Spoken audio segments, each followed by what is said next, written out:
So here I am on top of that Humvee in Iraq, going towards an enemy target. And we all have this moment in our life where we say, how did I get to this point?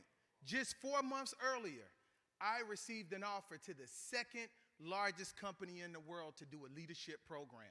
I was ready to get out of the military and go start my career in being a corporate executive. That's what I wanted.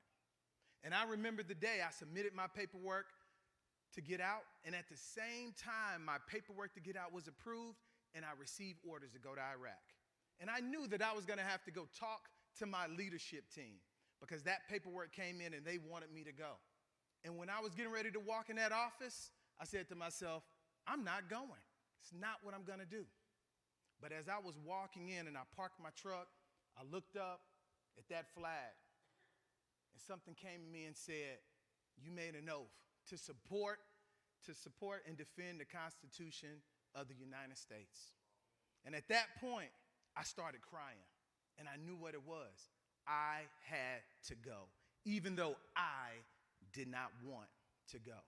So here I am in Iraq doing a convoy, and we come across an IED, and the EOD team was getting ready to disarm this bomb. I was out west. I was on an 11-man team where it was only 11 of us. I wasn't inside the green zone.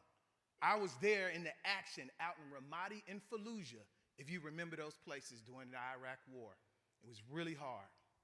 And we're sitting there, and I look over to my left, and I'm on the gun. And I'm an officer. I'm really not supposed to be on the gun, but I'm on the gun at this time. And next thing we know, we see something off in the distance.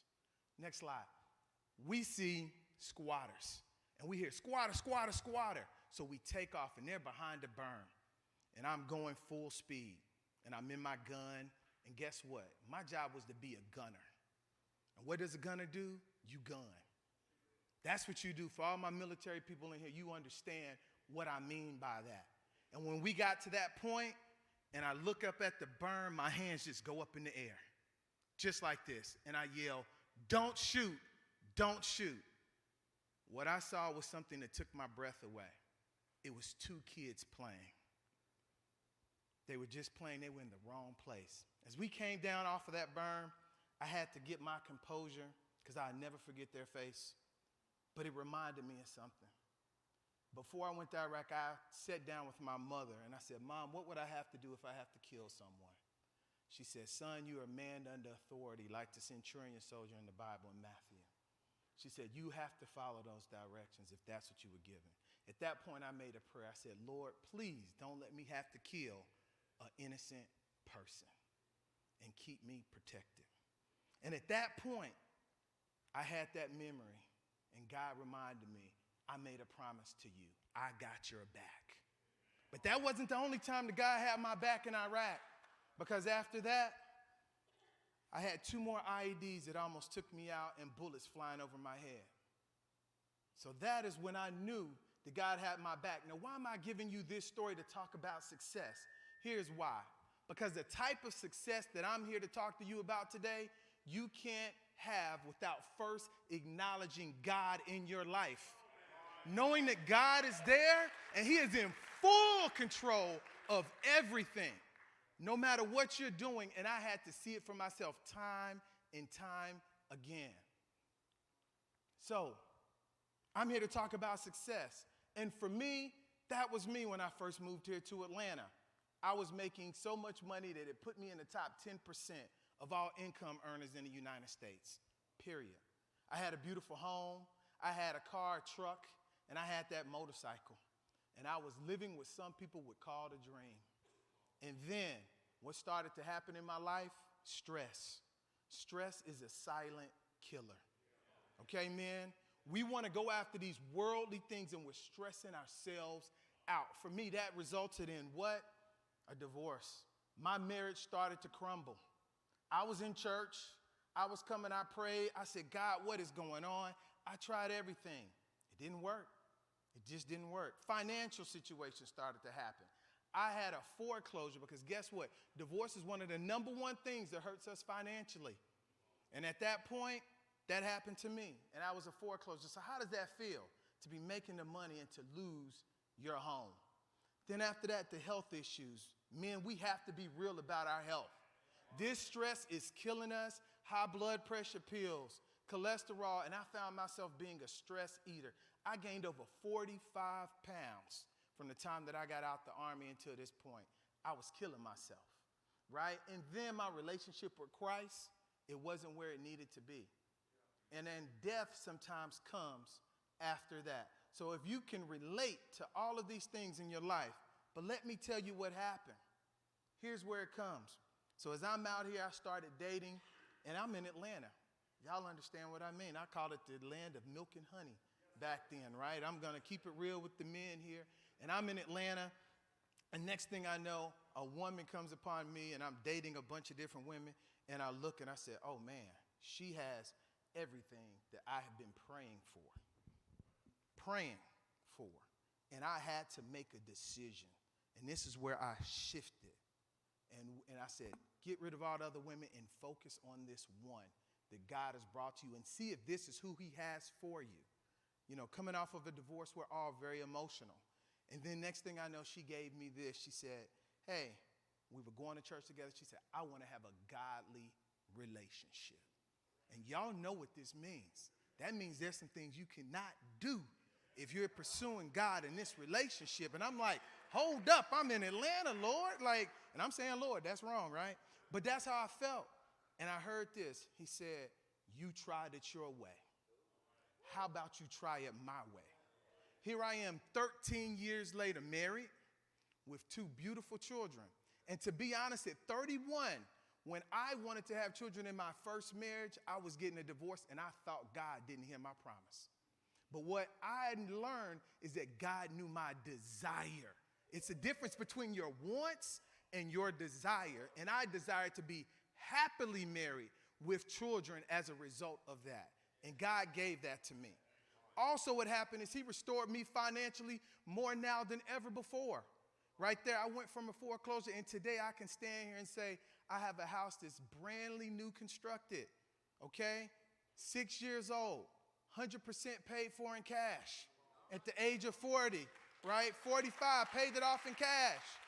Not only that, and I'm not here to talk about this, but I need you to understand, I have rental properties, and all those properties are paid for in cash.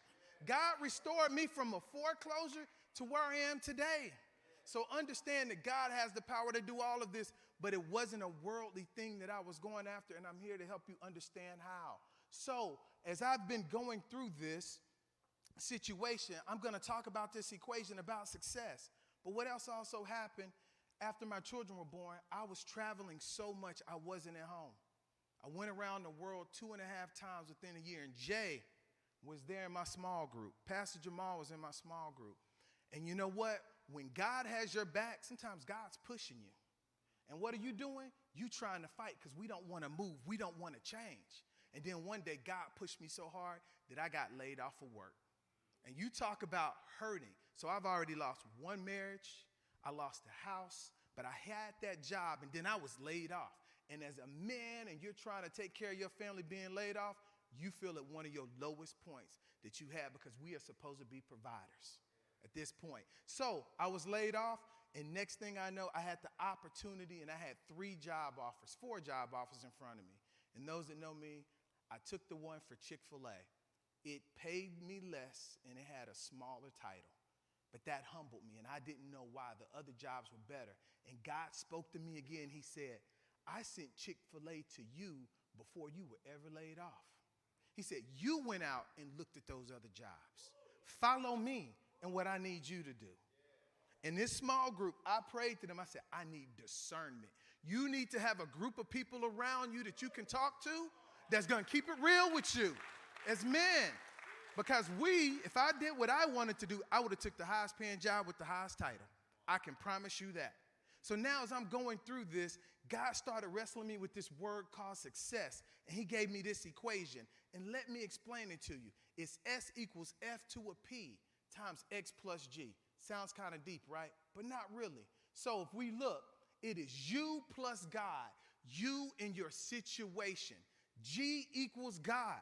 in this. Now, understand who you are as a person. Understand what your strengths, your weaknesses, your opportunities, and threats are. It's called a SWOT analysis. Understand how you was raised, and I use a little example. If you was raised kind of poor, and I hate to use that word poor, but if you was raised that way, you look at money different.